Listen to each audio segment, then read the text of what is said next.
Itulah WC dan cuy. Itu nggak magic terus nih, Bang. Lang record. Olah, di koncaknya. Lang record. Olah kawan. Kok jadi ganja?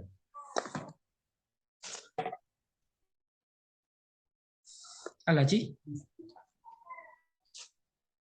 Baik, assalamualaikum warahmatullahi wabarakatuh. Perkenalkan, nama saya Nantakurin Elahi, NIM 21086253.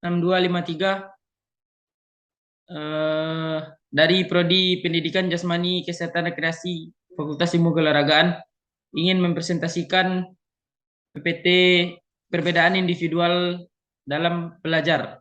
Dosen pembimbing Anindra Guspa, SPSI MA.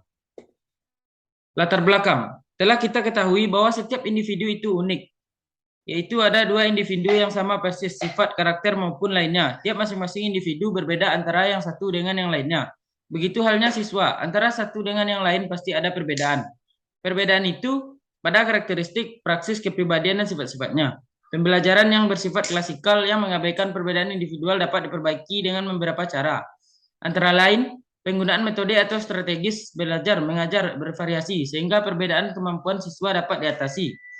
Selain itu, penggunaan media akan membantu mengatasi perbedaan siswa dalam cara belajar.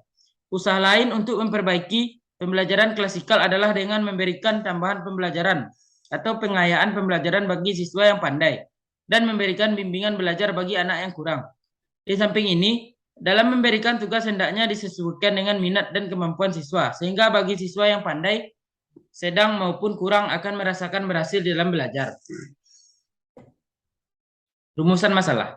1. Bagaimana gaya belajar dan strategi pengajaran yang sesuai dengan kemampuan individu. 2. Apa ciri-ciri dengan kepribadian. 3. Apa sosioekonomi dan budaya. 4. Bagaimana pendekatan pembelajaran sesuai dengan perbedaan individu. Tujuan pembahasan masalah. 1. Untuk mengetahui faktor penyebab perbedaan kemampuan individu. 2. Untuk mengetahui gaya belajar dan strategi pengajaran yang sesuai dengan kemampuan individu. 3. Untuk mengetahui yang dimaksud dengan kepribadian. Bab 2 pembahasan. 1. Gaya belajar Nasution. Bahwa mengajar itu harus memperhatikan gaya belajar atau learning style siswa, yaitu cara ia bereaksi dan menggunakan perasaan perangsang yang diterimanya dalam proses belajar. Para peneliti menemukan adanya berbagai gaya belajar pada siswa yang dapat digolongkan menurut kategori-kategori tertentu. Informasi tentang adanya gaya belajar yang berbeda-beda mempunyai pengaruh atas kurikulum, administrasi, dan proses belajar mengajar. Untuk mempertinggi efektivitas proses belajar mengajar, perlu diadakan penelitian yang mendalam tentang gaya belajar siswa. Penelitian yang diadakan dalam 3 bidang yaitu A. Gaya kognitif, B. 3 model gaya belajar. A. Gaya kognitif.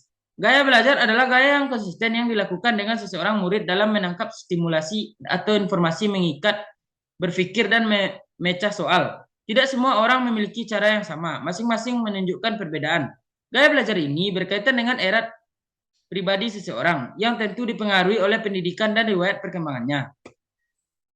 3. Model gaya belajar. Berdasarkan studi longitudinal yang dilakukan oleh Haji Wiktin berdasarkan mahasiswa sejak tahun 1954 sampai 1970, ia menemukan tes untuk membedakan tipe-tipe gaya belajar mahasiswa. Pertama, cara independen, artinya sangat dipengaruhi oleh lingkungan atau bergantung pada lingkungan yang ada pula tidak perlu dipengaruhi oleh lingkungan. Kesimpulan, manusia adalah makhluk yang dipandang dari berbagai sudut. Sejak ratusan tahun sebelum Masehi, objek formal yang mempersoalkan hakikat manusia maupun objek material yang mempersoalkan manusia sebagai apa adanya manusia dengan berbagai kondisi. Perbedaan individu diantaranya perbedaan kognitif, perbedaan kecakapan bahasa, perbedaan kecakapan motorik, perbedaan latar belakang, perbedaan bakat, perbedaan kesiapan belajar. Syukur alhamdulillah pada Allah yang telah memberikan kekuatan sehingga menyusun dapat menyelesaikan makalah ini dengan baik.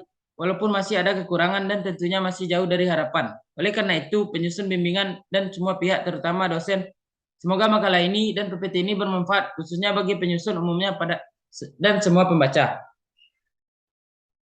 Baik, sekian yang dapat saya sampaikan. Wabillahi taufik wal hidayah. Assalamualaikum warahmatullahi wabarakatuh.